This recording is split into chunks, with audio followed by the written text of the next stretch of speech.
Well, about 14 years ago, my wife and I were expecting our first child, and we decided that it would be good for us to go to a one-day workshop designed for first-time parents so that we could learn how to take care of this human being that would soon be coming into our family. One of the things I learned at the workshop was something that didn't seem to make sense right away, but it's something that is applicable for parents and for basically any relationship that you might have in life. Now, I had to pay good money to learn this principle, this idea, but I'm going to give it to you guys for free. What they told us, which seems so counterintuitive, was simply this: that as a parent, you need to take care of yourself first. In the moment, I was like, this doesn't make sense. To be a good parent means you put your child first, right?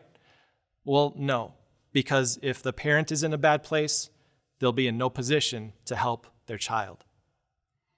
What I know about us is that as we're talking about being neighbors and what it means to be a good neighbor, it's important to pause and acknowledge the same is true of us. That if you're not in a good place, you're not going to be a good neighbor. So today for this video, I want to pause and acknowledge that we can just stop talking about the people around us for a moment. We can stop talking about the neighbors. And I just want to ask you, how are you doing? Are you in a good place or not? There's a lot of ways that we're being pushed into bad places right now: financially, relationally distanced, emotionally, mentally, physically. Now more than ever, Americans are in a position where we're just not in a good place, and it's starting to take its toll. We see relationships that are in conflict, and we're seeing all sorts of signs and indicators that we're not in a good place, and we desperately need to be. And what I know is that if you're not in a good place right now, you're probably not going to be open about it. Right now, you're probably justifying why you are where you are. And I just want to let you know, I understand. It's understandable that you're in the place that you're at, emotionally, mentally, physically, whatever it is. The season is hard for all of us, but maybe what we need to do today is just pause to make sure that we can find our way to a good place. Now, what I want to share is maybe not shattering for some of you, but I want to just put it this way. Jesus was a good neighbor, and do you know why? He was a good neighbor because he was always in a good place.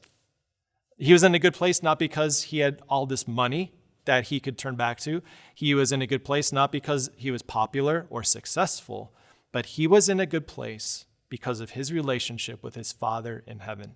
In fact, the day before his death, as he was sitting with his disciples at the Passover meal, he told his disciples the one secret to being in a good place.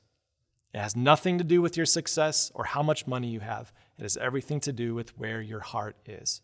This is the secret that Jesus told his disciples.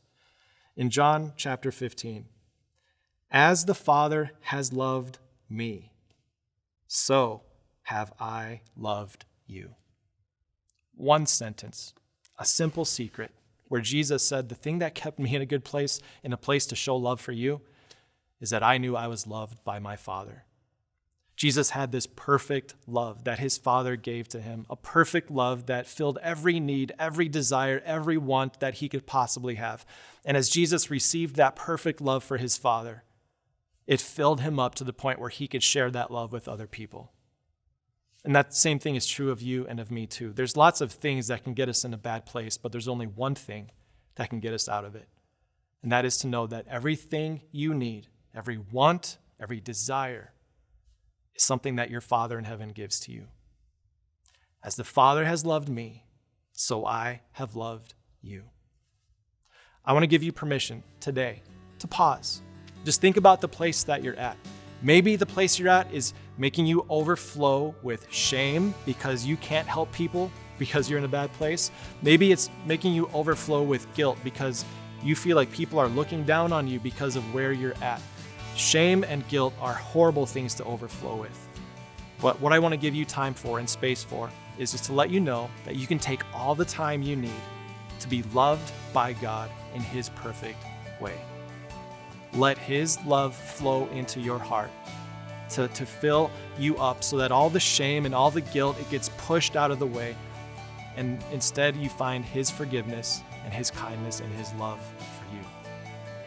God doesn't ask you to pour yourself out and to empty yourself out so that the people around you like you. All he invites you to do is to overflow with the love he has filled you with. Well, I only showed you one verse today about how Jesus shared the secret of being in a good place. What I know is that many of you probably have go-to passages that give you encouragement and put you in a good place. Would you please share that in the comments? The passages that you share will not only be an insight a little bit into what gives you encouragement, but what I know is that the more you share, the more we will be encouraged together. If these messages are a blessing to you and your faith and you want more, we'd love to make it easy for you. You can just click this button right here to get connection to a YouTube subscription, or if you want these devotions right into your inbox, you can click right here. YouTube here, email here. Email here, YouTube there. Click both these buttons. We'll give you as much Jesus as we can because we know that Jesus is all that we need.